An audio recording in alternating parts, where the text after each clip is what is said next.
My today's video is on the Indian Partnership Act 1932. So here, this is the introduction of the topic. As you know, there are various type of business organization, and one of the most important organization is the partnership. So this is the topic of partnership. One of the form in which business can be carried on is partnership, where two or more persons join together to form the partnership and run the business. In order to govern and guide the partnership, the Indian Partnership Act 1932 was enacted. So basically, as you know, there are different types of business organization. One of the most important business organization is the partnership, and just to govern the partnership, there are certain rules and regulation framed out by the government under the Indian Partnership Act that was enacted in 1932.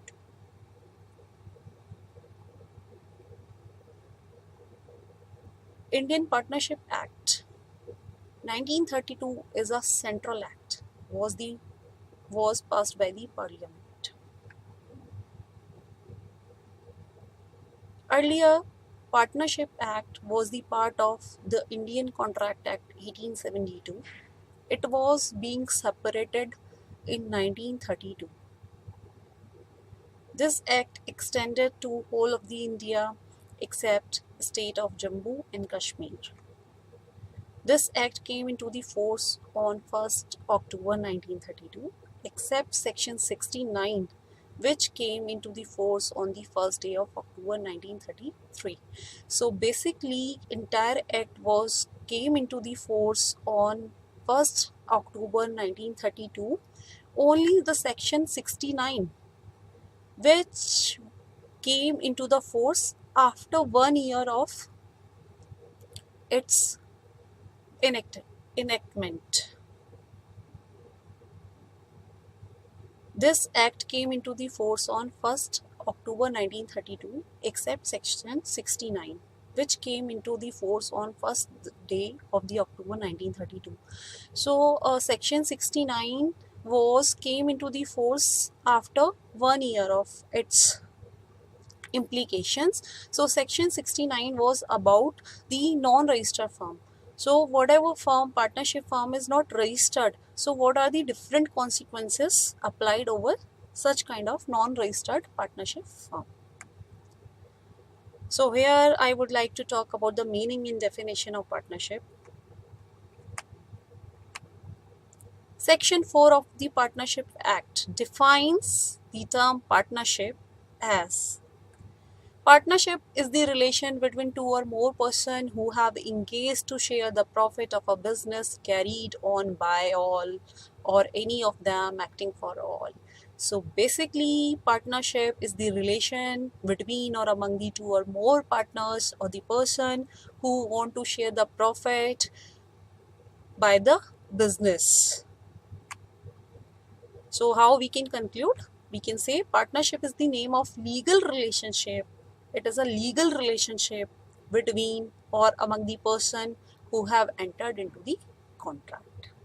So this is the meaning and definition of partnership. According to the Partnership Act 1932, it is listed under section 4. Section 4 is also talk about three main terminology used to understand the Indian Partnership Act. First is the partner, second is the firm, and third is the firm name. The person who have agreed into partnership with another person called individually partner and collectively firm, and the name under which their business is carried on is called firm name. So it's very simple to understand.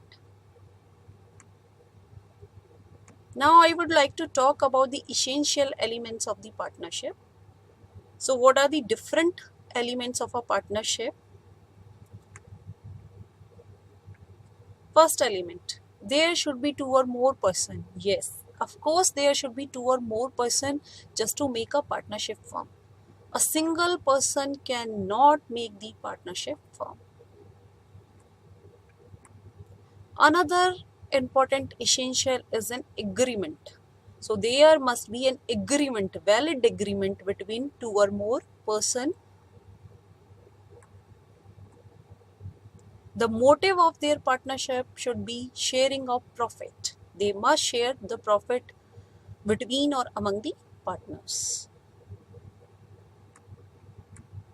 Next important feature or the essential is the business.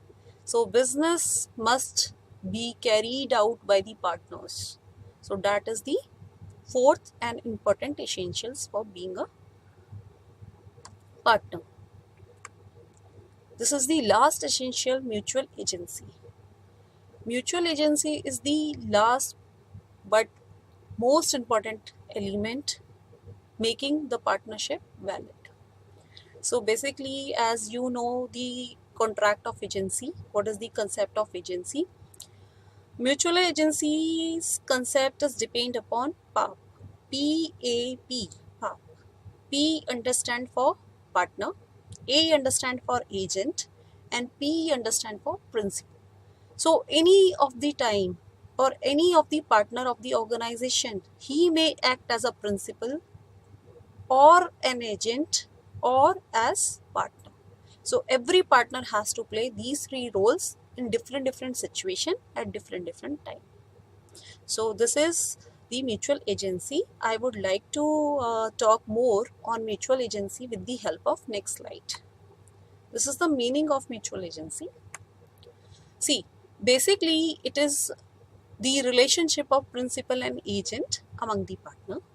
So many of the time, if let's suppose there is two partner, so many time the person A is playing a role of agent and another person is playing a role of principal and vice versa. So I'm highlighting this concept with the help of an example. Let's suppose there is a firm, partnership firm, and having three partners, X, Y, and Z. So how the mutual agency concept is working here. So you can see the first case, and this is the second case, and this is the third. So let me talk for the first case. When X acts an agent. This is the case of a partnership firm where there are three partners, X, Y, and Z. So in first situation, X is working as an agent and remaining two partners are working as principals. Remaining two partners, who else? Who are X and Z, working as principal. In a second situation, when Y act as an agent, remaining two partners has to work as principal. Who are the remaining? X and Z. This is the third case where Z can act as an agent. X and Y are principal. They have to work as principal. So basically this is the concept of mutual agency, which says anytime any of the partner can play a role of an agent and remaining partner has to play the role of principal. You can see these three situations. In each and every situation, the partner is acting as an agent, and in this situation another partner is working as an agent, the remaining partners are working as principal, and so on in the third case. Thank you so much guys for listening and watching this video patiently. I hope I am able to clarify the concept of partnership according to the Indian Partnership Act 1932. Thank you.